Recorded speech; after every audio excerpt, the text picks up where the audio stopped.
Sesaat lagi Anda akan menyaksikan indahnya Ramadan yang dipersembahkan oleh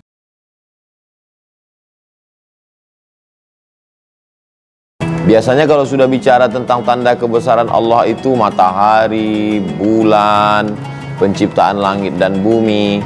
Tapi dalam ayat ini Allah buat sesuatu yang kecil tampak besar. Wa min ayatihi an khalaqalakum min anfusikum azwajan.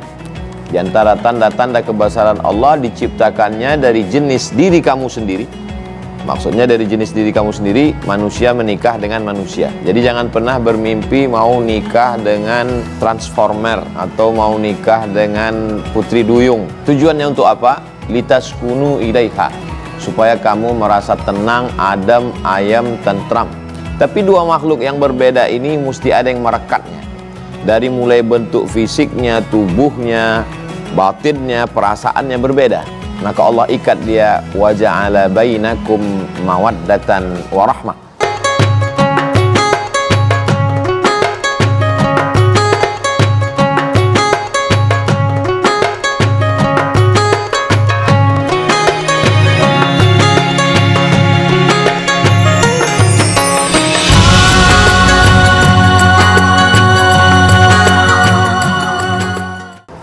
Assalamualaikum warahmatullahi wabarakatuh. Alhamdulillahirabbil alamin. Allahumma sholli ala sayyidina Muhammad wa ala ali sayyidina Muhammad.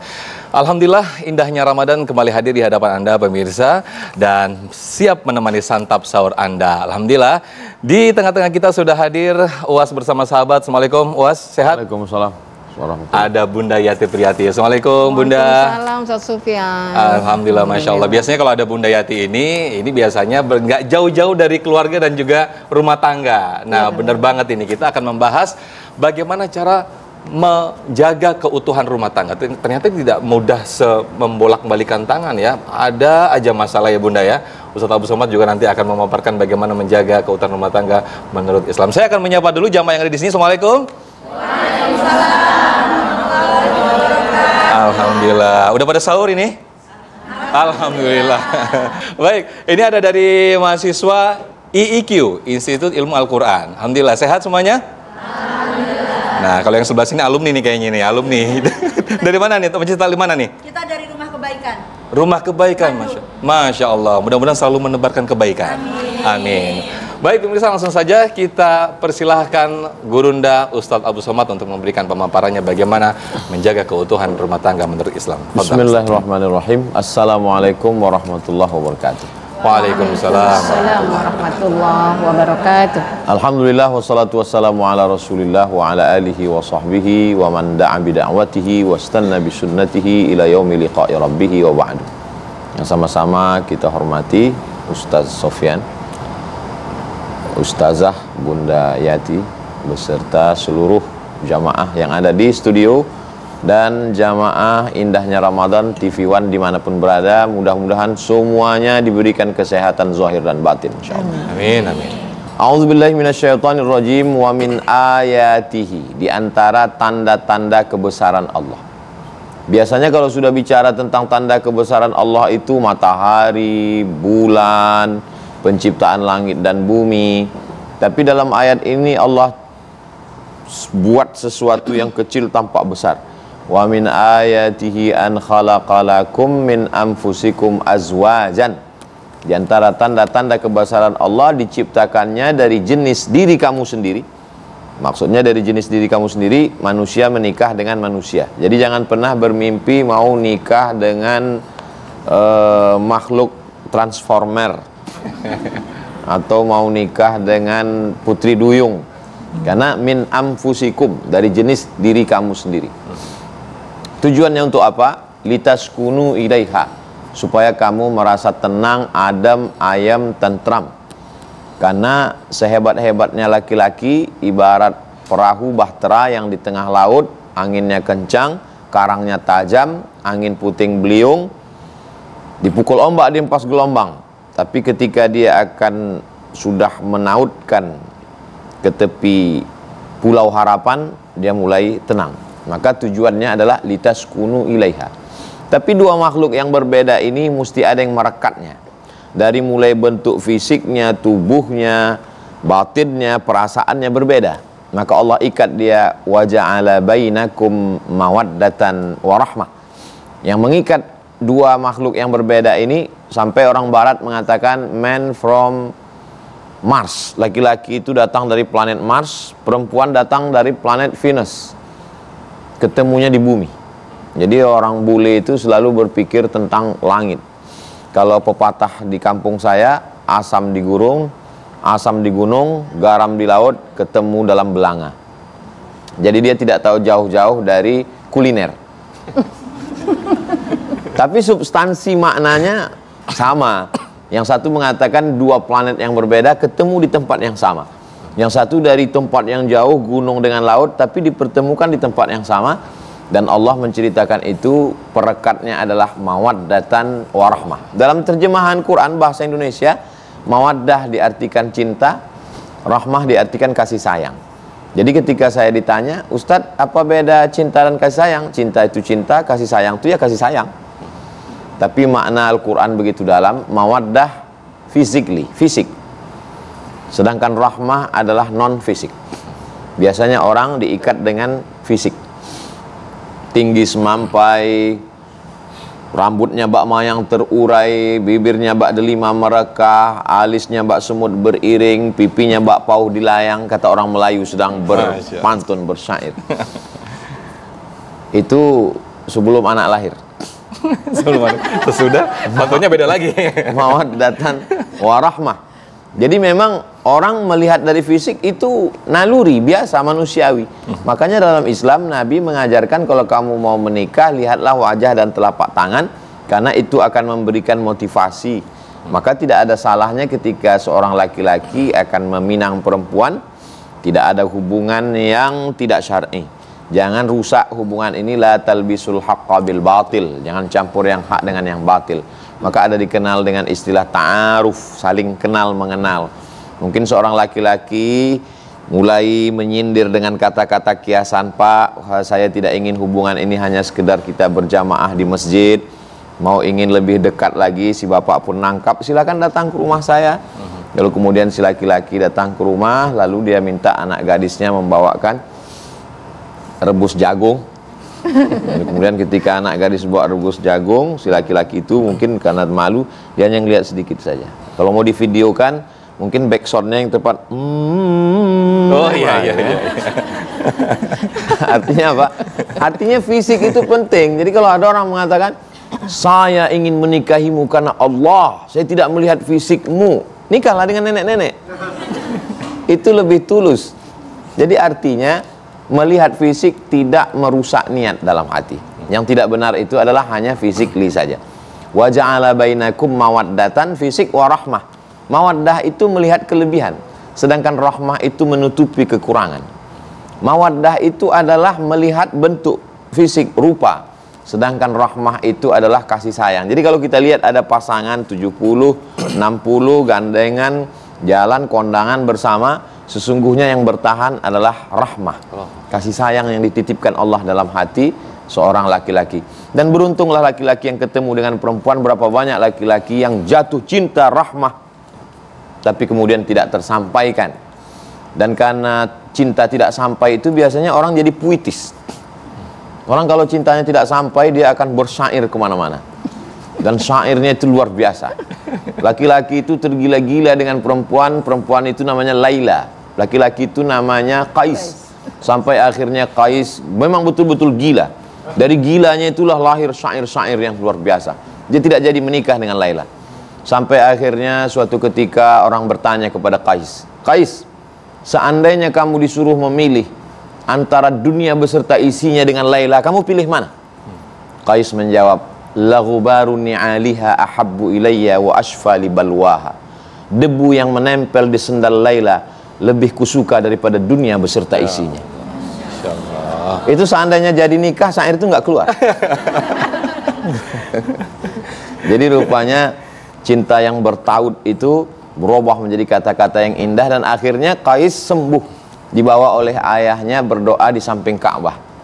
Di Multazam berdoa ayahnya sembuh. Syekh Muhammad Mutawalli Sya'rawi menceritakan itu dalam Muzakkirat Asy-Sya'rawi ketika beliau bercerita tentang Ka'bah. Panjang cerita kita, tapi nampaknya kode dari Ustadz Sofyan menunjukkan waktu sudah hampir habis. Saya kode dari tadi ngeliatin itu. Oh, iya. Ustaz. Karena kita mau lanjut lagi sahur. Nah, pemirsa, nanti kita akan bahas lagi bersama Bunda Yati yang tentunya sangat luar biasa sekali. Itu dia kesimpulannya, yaitu mawaddah warahmah. Tapi yang juga nggak kalah pentingnya yaitu mitsaqan ghalidha, sebuah ikatan yang sangat kuat sekali. Nanti akan dipaparkan lebih jelas lagi bersama Bunda Yati Priyati. Kita lanjutkan sahur lagi. Silakan Bunda, Ustaz, silakan. Insyaallah. Ditanya waktu kecil sama ibunya, mau jadi apa nak kalau besar? Insya Allah jadi istri yang solehah. Enggak kan? Suami pun begitu, ketika masih kecil anak ditanya, mau jadi apa nak? Insya Allah jadi imam yang baik. Semua kita belajar dari tutunan Al-Quran, karena tidak ada kurikulum yang pakem yang kita ikuti di lembaga pendidikan kita. Ya, jadi satu dilema. Kenapa? Karena pujian seorang suami bagi istrinya, apapun kalau tercurah pada istri, itu menjadi sedekah. Cinta, kasih sayang, ketaatan. Bangunan ketaatan ini mesti selalu ada dalam kehidupan suami istri. Manakala tidak ada bangunan ketaatan, yang ada adalah pergeseran nilai. Coba yang terjadi dalam kehidupan rumah tangga sekarang ini, kita lihat bagaimana.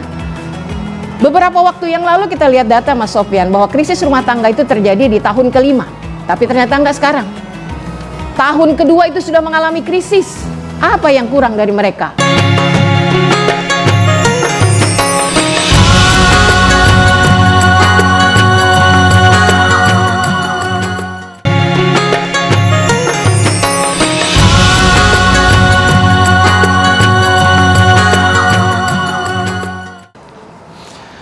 Baik, alhamdulillahirrahmanirrahim, Masya Allah, tabarakallah, kita masih di indahnya Ramadan. Kalau tadi UAS menyampaikan puisi-puisi itu terlontar dengan indah dari mulut seorang lelaki ketika sebelum menikah. Ketika sesudah menikah, apakah puisi-puisi itu masih tetap utuh dan terjaga, Ustadz? Nanti akan dibahas bagaimana keutuhan dan menjaga rumah tangga menurut Islam. Silakan Bunda Yati. Baik, Bismillahirrahmanirrahim. Assalamualaikum warahmatullahi wabarakatuh. Waalaikumsalam warahmatullahi wabarakatuh. Alhamdulillahirabbil alamin, wassalatu wassalamu ala sayyidil mursalin sayyidina Muhammadin wa ala alihi wa ashabihi ajmain. Pertama yang sama-sama kita cintai dan kita sangat-sangat luar biasa ya menimba ilmu dari beliau, guru kita yang telah menyampaikan paparan yang begitu indah. Apa mungkin karena beliau ini laki-laki Melayu ya? Jadi indah sekali pantunnya. Syair-syairnya nggak ada laki-laki yang membawakan itu tapi nggak sesejuk dibawakan oleh Ustadz Abu Somad. Yes. Logatnya khas, iya, khas Bunda. banget gitu. Melayu, sampai terbuka. ya? Siapa yang nggak tahu kisah Kais dan Laila? Kan kayak gitu. Ya, itu kan laki-laki yang bucin ya. Bucin. Ya Ustadz, maaf.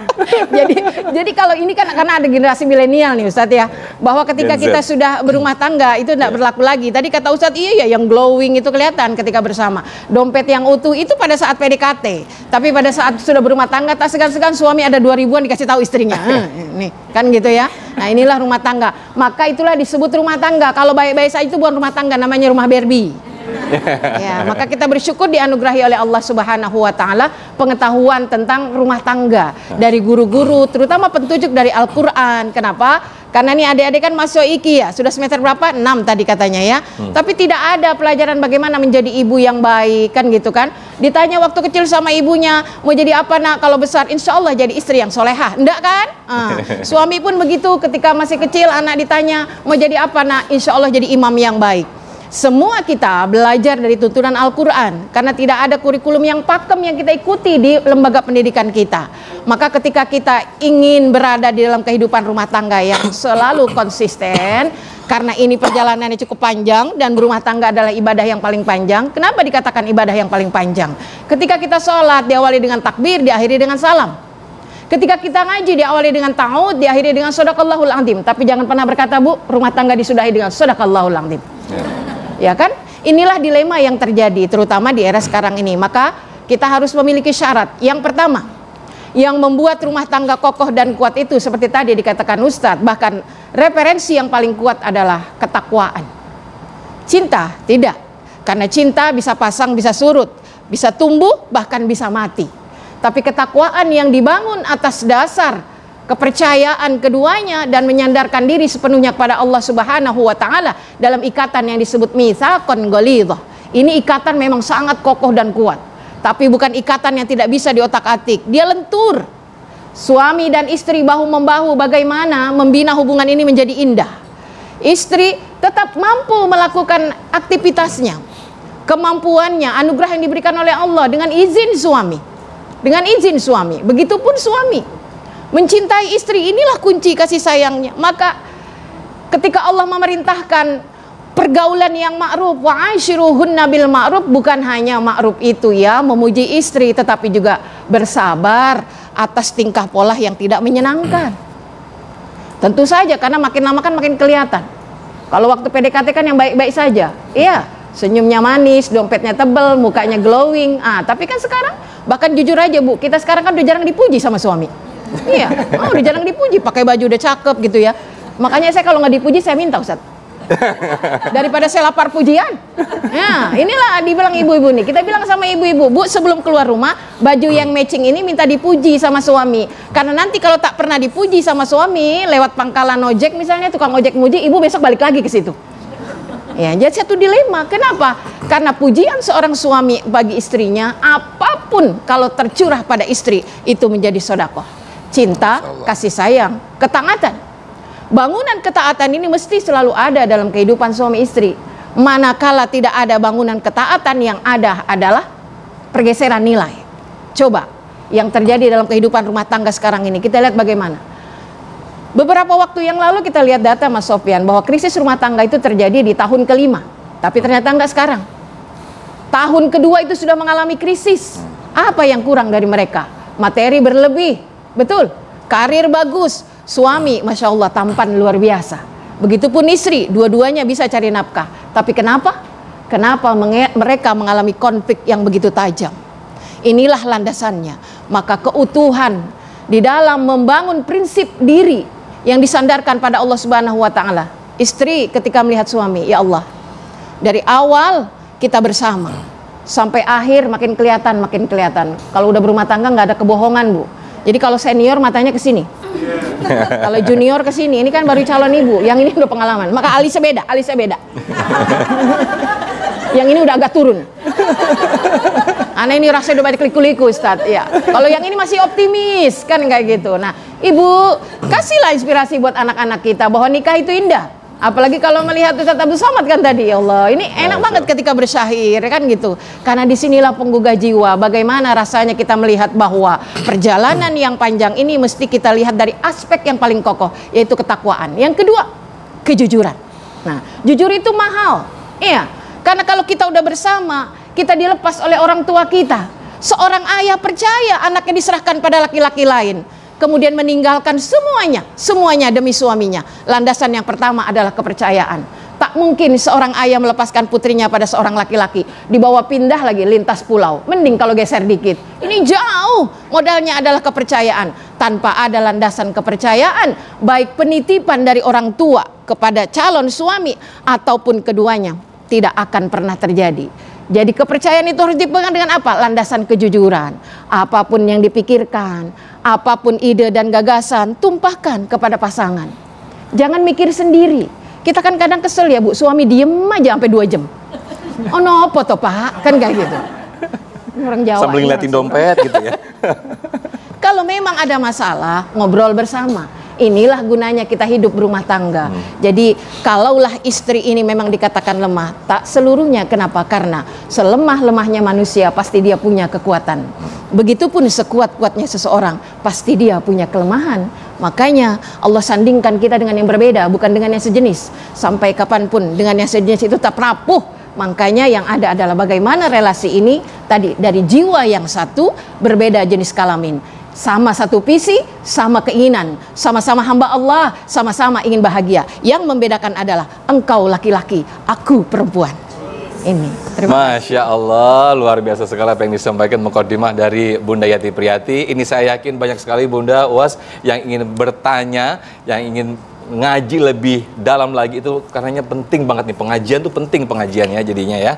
Oke, saya langsung undang para jamaah yang ada di sini. Kalau di depan kita ini para calon-calon ibu-ibu. Kalau ini sudah ibu-ibu. Oke, saya undang terlebih dahulu. Siapa yang mau bertanya?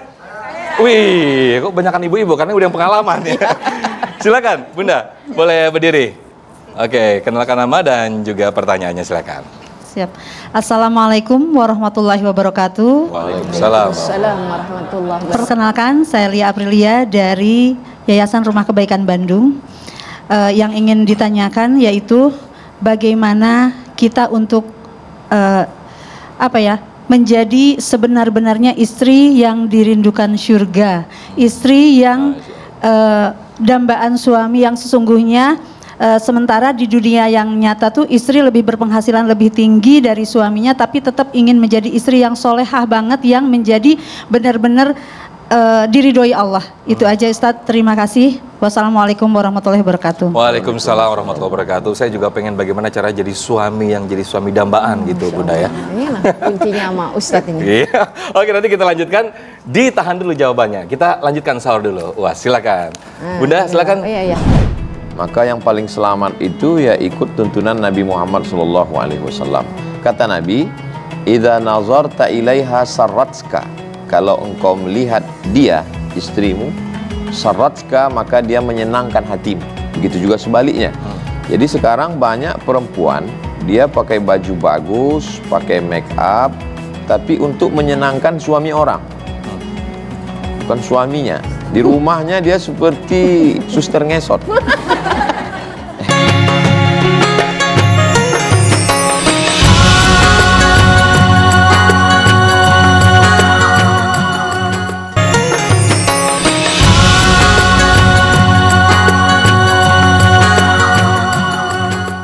Baik, alhamdulillahirrahmanirrahim. Kita kembali lagi di indahnya Ramadan. Alhamdulillah setelah kita sambil menikmati sahur. Bagaimana pemirsa juga yang di rumah, jangan lupa ayo bangun. Yang belum bangun, buruan bangun. Mumpung masih ada waktu untuk sahur, mumpung belum azan subuh.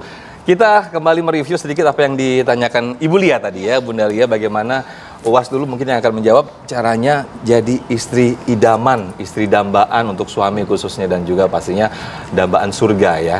Silakan UAS. Kalau kita ikut saran manusia, boleh jadi dia keliru karena dia berpikir berdasarkan akalnya, surveinya, dan hatinya.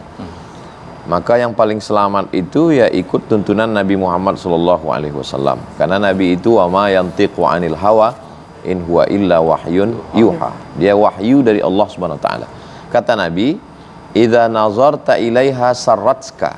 Kalau engkau melihat dia, istrimu, sarratska, maka dia menyenangkan hatimu.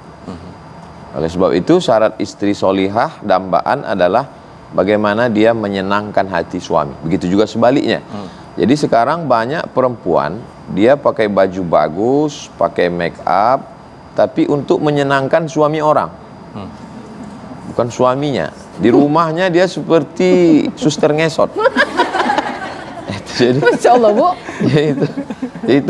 Ini bukan saya, yang itu tambahan dari saya, tapi intinya tadi dari Nabi SAW. Masya Allah, alhamdulillah. Bagaimana menyenangkan. Lalu yang kedua, idza amartaha ata'atska. Kalau engkau perintahkan dia, dia patuh.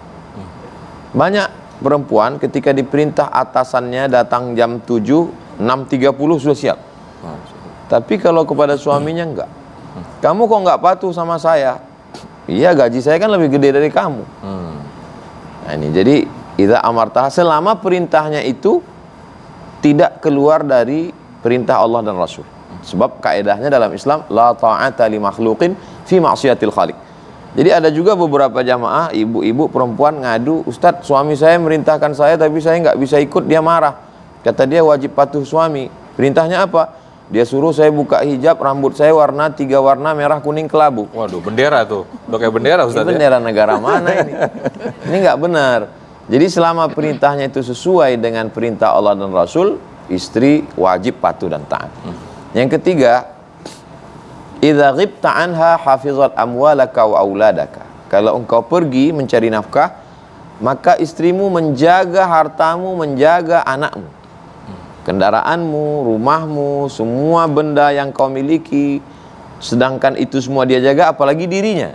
Jadi kalau sampai ada perempuan yang tidak menjaga kehormatan dirinya, keluarganya, hartanya, anaknya, padahal kalau kita baca dalam Al-Quran, perempuan itu kepada laki-laki, laki-laki bagi perempuan, hunna libasul lakum wa antum libasul lahun.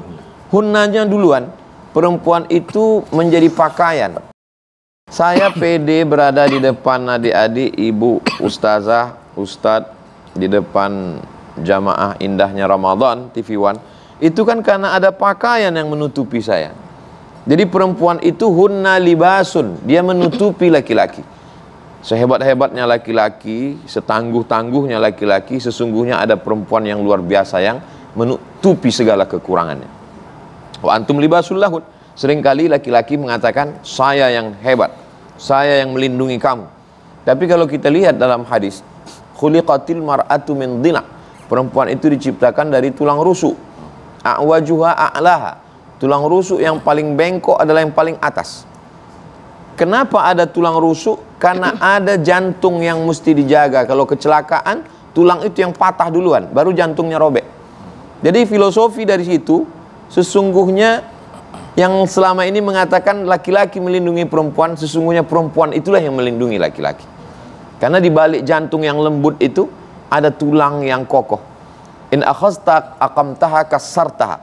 Tulang rusuk yang bengkok ini kalau engkau paksa lurus, dia akan patah. Tapi kalau engkau perturutkan, engkau akan jadi laki-laki yang bengkok. Ustadz kalau terlalu memperturutkan istri, jadi ustadz bengkok. Jadi dia pandai-pandai lah belajar ke Ustazah Yati bagaimana meluruskan tulang rusuk yang bengkok ini. Tapi ada juga Ustadz Sofyan, beberapa anak muda setiap dia makan yang dipesan sup rusuk terus. Lama-lama pedagang ini bingung, Mas kok pesan rusuk terus? Katanya dia mencari tulang rusuk yang hilang. Ini makna filosofi. Bukan berarti kalau anak muda ronsen tulang rusuknya utuh berarti dia jomblo terus, enggak. Ada makna di balik ucapan Nabi SAW. Kira-kira demikian, Ustaz. Masya Allah, luar biasa sekali. Baik, saya berikutnya ke, ya ini dia calon ibu-ibu, calon istri solehah insya Allah ya. Amin. Baik, silakan yang mau bertanya boleh berdiri langsung. Iya, memperkenalkan namanya, langsung diajukan pertanyaan. Assalamualaikum warahmatullahi wabarakatuh. Waalaikumsalam. Perkenalkan, nama saya Imro'atun Hanifah, mahasiswi Institut Ilmu Al-Quran Jakarta. Asal saya dari Lampung. Masya Allah. Ustadz dan juga Bunda, kami kan sebagai calon istri dan juga calon ibu pasti ingin memiliki suami yang terbaik dan juga yang soleh. Nah, pertanyaan saya adalah bagaimana sih Ustadz dan juga Bunda kriteria suami yang terbaik khususnya untuk kami sebagai calon istri dan juga calon ibu. Terima kasih. Wassalamualaikum warahmatullahi wabarakatuh. Waalaikumsalam warahmatullahi wabarakatuh. Ya. Silakan Bunda. Masya Allah, ini luar biasa ya pertanyaan dari seorang pemula nih. Makanya kalau ditanya Mas senior pasti ketawa semua ya. Dulu juga sama Bunda kayak gitu deh. Ya bingung ini gimana kriterianya. Jadi inget ini ya, ada sebuah kisah nih ya, ada seorang ayah bertanya kepada Syekh ya, Syekh dengan siapa putriku kunikahkan? Kan kayak begitu kan, bingung ini. Karena seorang ayah itu begitu sangat mencintai putrinya ya, begitu akan menitipkan pada laki-laki yang seperti apa. Maka kata Syekh itu, nikahilah putrimu dengan seorang laki-laki yang bertakwa. Kenapa? Karena jika laki-laki itu mencintai putrimu, dia akan menghargainya. Tapi jika laki-laki itu tak mencintai putrimu, dia pun tidak akan menyakitinya. Inilah pola. Jadi ukurannya adalah ketakwaan. Yang 4 tadi bisa, bukan hanya buat kita, agama, dandannya, kemudian dunianya, tetapi sama juga untuk pilihan laki-laki. Bagaimana mencari laki-laki yang bisa sesuai dengan, bukan dengan keinginan kita. Kadang-kadang keinginan kita itu lebih banyak unsur nafsunya, kan kayak gitu. Pengen punya suami soleh, kaya, anak satu-satunya, dia nggak punya ipar, kan kayak gitu ya. Wah, ini kan repot lagi ya. Pengen semuanya. Kalau seperti itu, indah banget hidup kita. Tapi modal yang utama adalah laki-laki yang beriman dan bertakwa. Ada ciri-ciri nih. Ya, yang pertama, kalau ingin belajar nih, mungkin dari pengalaman pribadi aja. Katanya laki-laki yang sayang sama ibunya itu sayang sama istrinya. Karena ibu seorang perempuan. Ya, yang kedua, laki-laki yang punya giroh mencari agama. Tanya tetangganya, sering ke masjid nggak ini pemuda? Iya, suka ngaji nggak ini pemuda? Inilah di sini, maka kalau dia punya giroh mencari agama, maka nanti ketika dia menjadi seorang pemimpin, banyak ilmu yang perlu dia cari untuk membimbing kita makmumnya. Ya, ini deh yang kedua ya. Ini banyak kriterianya ya. Tapi yang ketiga, nih yang ketiga perlu juga penting. Bagaimana bangunan relasi dengan lingkungannya.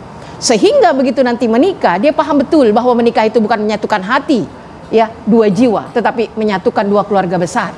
Bukan hanya wajib mencintai kita, tapi ayah ibu kita, om tante kita, adik-adik kita semua. Dan di balik semua itu, nilai yang tertinggi adalah dia laki-laki yang penyayang, beriman, itu aja. Kalau tampan sih ya relatif ya, sama seperti laki-laki mandang kita. Dulu perempuan katanya wajahnya yang cantik itu seperti bulan, tapi nggak mau begitu ada orang ke bulan. Dulu katanya perempuan yang cantik itu yang putih, makanya lomba-lomba kita putihin semua. Akhirnya kita lupa cuma muka yang diputihin, leher kagak. Suaminya bingung, mah kamu sapi atau orang? Nah, jadi tidak ada itu, relatif semua. Tapi demikian tadi kata Ustadz ya, ketika kita melihat, subhanallah sih baru tahu ini dek, baru tahu ilmunya bu. Ternyata kita yang melindungi para suami. Kirain kita selama ini ya yang dilindungi beliau, betul memang. Tapi makanya tuh kalau udah tulang rusuk dijadikan tulang punggung itu bahaya. Iya bahaya, karena memang kodratnya kayak begitu. Jadi di balik laki-laki yang sukses tentu ada perempuan di sampingnya, bukan di belakang ya, di samping kan gitu, berdampingan. Insya Allah mudah-mudahan ketemu, catat aja 3 tadi, mudah-mudahan pulang dari TV One dapat. Masuk kan nih? Masya Allah. Masih aja nggak ingat umur ya. Baik, selanjutnya saya ke pertanyaan selanjutnya. Penanya selanjutnya siapa? Assalamualaikum warahmatullahi wabarakatuh. Waalaikumsalam warahmatullahi wabarakatuh. Oke, nama saya Ratu Iqmalia Hilatul Ummah. Saya mahasiswi Institut Ilmu Al-Quran Jakarta. Asal saya dari Pandeglang, Banten. Saya mau nanya ke Ustadz dan juga ke Bunda. Jadi kan setiap dari kita tuh kayak pengen rumah tangga kita tuh utuh gitu. Iya. Kayak langgeng, lama gitu. Ada nggak sih gitu doa tertentu yang harus kita baca untuk hal tersebut? Sekian dari saya. Wassalamualaikum warahmatullahi wabarakatuh. Waalaikumsalam warahmatullahi wabarakatuh. Kalau bagian doa-doa ini Ustadz Somad nih, silakan Ustadz. Ada doa tertentu nggak Was? Rabbi la tadharni fardan wa anta khairul warithin. Amin. Ya Allah, jangan engkau biarkan aku sendirian, karena engkaulah sebaik-baik pemberi waris. Itu doa yang diberikan Allah Subhanahu wa taala kepada Nabi. Tentu saja doa itu dipilihkan oleh Allah Subhanahu wa taala. Begitu juga kalau kita mendoakan orang lain yang minta didoakan. Kalau laki-laki, Allahumma la tadharhu fardan, atau Allahumma la tadharha fardan, Allahumma la tadharni fardan wa anta khairul warithin. Tapi sesungguhnya di balik doa itu kan juga ada usaha dan ikhtiar. Karena kalau hanya orang berdoa tanpa usaha, dia tidak mengikuti sunnah Nabi Muhammad SAW. Jadi kalau kita lihat bagaimana Nabi SAW menceritakan perintah Allah, faqsusil qasasa, ceritakanlah kisah-kisah itu, la'allahum yatafakkarun, mudah-mudahan mereka berfikir. Seringkali perempuan khawatir ketemu dengan orang yang salah, lalu dia rela mengorbankan beberapa waktunya untuk niat dia, doa dia, supaya orang ini bisa menemani saya sampai ke surga. Seringkali perempuan mencari imam. Suatu ketika saya tausiah di satu kota, tinggal di hotel, pas sarapan pagi datang ibu-ibu. Ustaz Somad ya? Iya bu, saya dari kantor anu. Alhamdulillah bisa ketemu ya, kebetulan sedang acara. Ini staf di kantor saya, masih gadis belum nikah kata dia. Nah, tolong doakan Ustadz, dia mau cari imam kata. Terus saya bilang saya khotib. Aduh ya Allah. Dia cari imam. Jadi jangan habiskan waktu untuk orang yang tidak bertanggung jawab. Kalau dia tidak jelas hubungan ini mau dibawa kemana, maka ini orang tidak jantan, tidak gentleman. Jangan habiskan waktu hanya untuk orang yang setiap ketemu membawa bunga, membawa mawar. Kalau dia memang laki-laki yang perkasa, dia akan datang membawa mahar. Dek, catat. Mahar ya. Berapa lama Nabi Musa berkenalan dengan anak Syuaib? Tidak lama. Ketika sampai ketemu dengan Syuaib, kata dia, inna khaira man ista'jartal qawiyul amin. Ayah, kalau mau mencari 2 orang yang sifatnya al-qawiyu, kuat, dan al-amin, amanah, inilah orangnya. Nabi Syuaib kaget. Dari mana kamu tahu laki-laki? Kamu udah kenal lama? Enggak, saya enggak kenal lama, baru kenal tadi. Dari mana kamu tahu? Saya tahu dia kuat karena ketika sumur itu tertutup batu, dia dorong sendirian. Dan itu tenaga 30 laki-laki. Yang kedua, ketika saya berjalan di depan membawa air, angin bertiup kencang, mohon maaf nampak lekuk tubuh saya, dia perintahkan saya ke belakang, dia yang ke depan. Itu menunjukkan dia amanah. Jadi nggak perlu waktu lama, cukup konsultasi, tanya ustazah, tanya ustadznya, insya Allah. Sampai 5 tahun kenalan, 5 tahun pacaran, itu sama seperti kue yang dibuka, dicelupin, tapi nggak dinikahin, nggak dimakan. Yang rugi itu perempuan. Jaga. Ingat tulisan di botol, do not accept if seal is broken. Jangan terima botol kalau segelnya rusak. Yang rugi adalah perempuan. Adik-adik semua, saya sedang melihat anak-anak perempuan saya sedang melihat adik-adik saya. Jadi nasihat yang saya sampaikan ini supaya jangan mengorbankan banyak waktu. Amin. Demikian Ustaz. Jangan hanya terima mawar tapi juga mahar. Kalau ibu-ibu jangan hanya mahar tapi transfer rekening. Kita lanjutkan lagi, sahur lagi, silakan. Bunda silakan Ustaz. Sebuah persoalan kalau ada konflik ya kita diam. Ini tuh lebih bahaya nih, konflik tertutup ini lebih bahaya daripada konflik terbuka. Ya. Ini semua saling nahan. Anak memang nggak tahu, tapi begitu nanti terlalu lama konflik tertutup ini ada di antara keduanya, lama-lama jedar, kan kayak begitu. Bahaya. Jadi bahasa komunikasi. Maka ketika kita melihat pada Al-Qur'an, banyak Al-Qur'an menyodorkan apa kita pilih yang qaulan sadida, qaulan ma'rufa, qaulan layyina, qaulan baligha. Ini adalah metode kita. Ya, satu cara bagi tipe seorang istri solehah adalah dia pandai betul bagaimana menyuguhkan hal yang paling baik pada suaminya. Jangan begitu pulang Bu, masih keringetan, masih capek ya. Sodorkan dulu, minumlah, suruh istirahat ya. Kemudian udah mandi, baru bicara. Kalau suami lagi mukanya susah, istri jangan nyengir, itu nggak matching. Jadi kalau suami susah, kita ikut turut merasakan kesusahannya. Jangan pula kita merasa nggak enak wajahnya dilihat, padahal suami kita sedang berbinar-binar. Karena kita tadi adalah cerminan saling pakaian yang memperindah satu sama lain.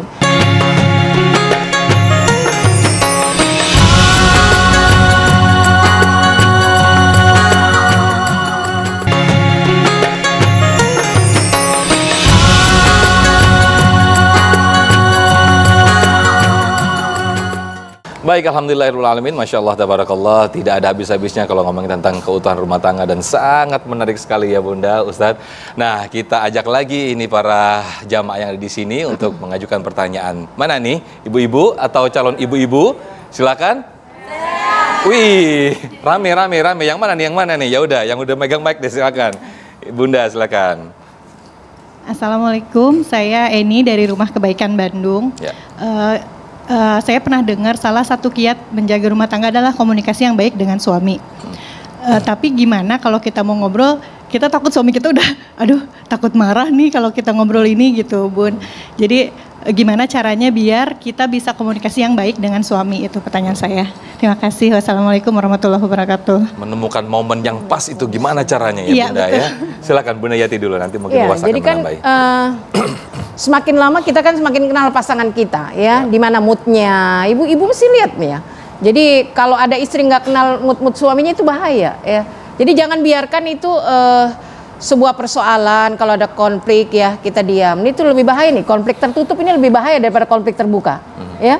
Ini semua saling nahan. Anak memang nggak tahu, tapi begitu nanti terlalu lama konflik tertutup ini ada di antara keduanya, lama-lama jedar, kan kayak begitu.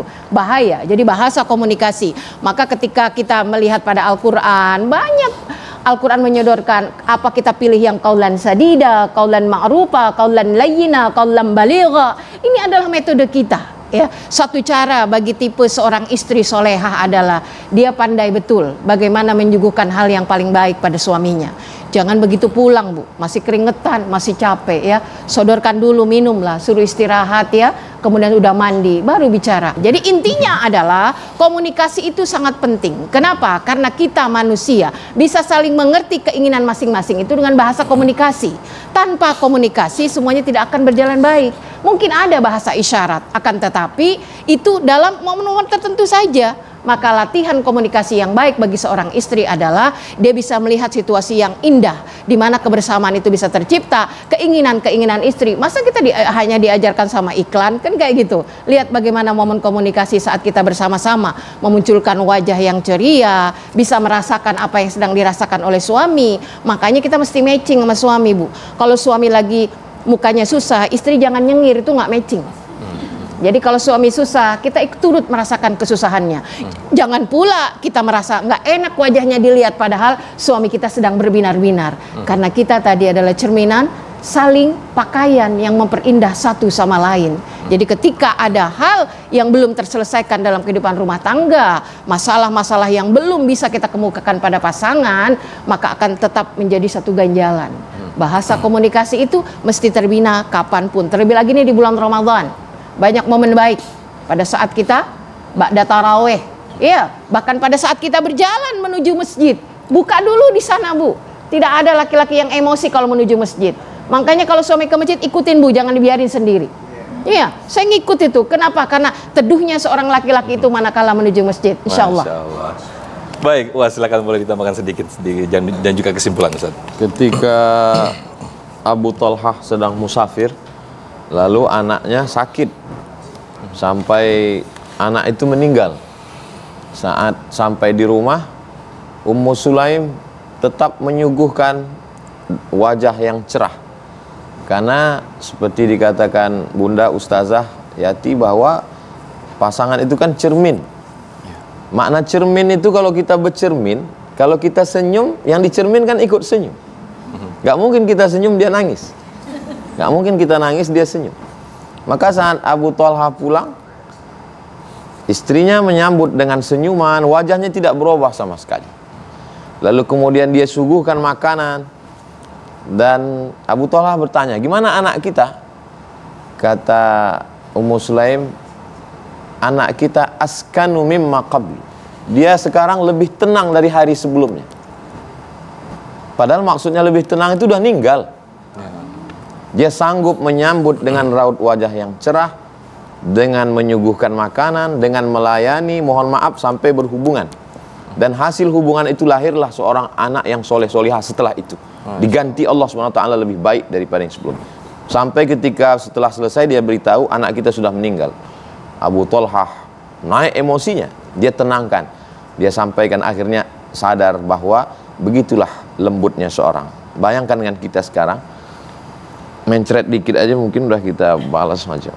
Tapi yang saya ceritakan ini adalah iktibar pelajaran. Mudah-mudahan kita termasuk yang mengambil pelajaran dari para sahabat dan salafus salih. Amin, amin. Masya Allah, tidak terasa. Terima kasih Bunda Yati Priyati dan juga Ustadz Abdul Somad. Terima kasih atas tausiah yang diberikannya. Terima kasih untuk para jamaah yang sudah memberikan pertanyaan sehingga ingin menjadikan ketambahan keilmuan khasanah keilmuan kita di pagi hari ini. Dan tidak terasa, saya Muhammad Sofyan pamit undur diri dan juga Ustadz Abdul Somad dan juga Bunda Yati Priyati pamit undur diri. Nanti insya Allah akan diteruskan doa yang akan disampaikan oleh Ustadz Abdul Somad. Saya Muhammad Sofyan. Terima kasih. Wassalamualaikum warahmatullahi wabarakatuh. Waalaikumsalam. Rabbana hablana min azwajina, berikanlah pasangan hidup kami, wa dzurriyyatina, anak cucu keturunan kami, qurrata a'yun, orang-orang yang sejuk dipandang mata dan menenangkan hati kami. Waj'alna lil muttaqina imama, jadikan kami menjadi pemimpin bagi orang-orang yang bertakwa. Rabbana hablana minas shalihin, berikanlah kami anak yang saleh dan salihah. Rabbana hablana min ladunka dzurriyyatan thayyibah, berikanlah kami keturunan yang baik-baik. Allahumma ja'alna minal ladzina yastami'una al-qaula fayattabi'una ahsanah, jadikan kami orang-orang yang mendengarkan ucapan yang baik lalu mengiringinya dengan amal yang baik. Bijahi nabiyika Muhammadin sallallahu alaihi wasallam wa sallallahu ala sayyidina Muhammad wa ala alihi washabihi wasallam walhamdulillahi rabbil alamin. Amin ya Allah ya.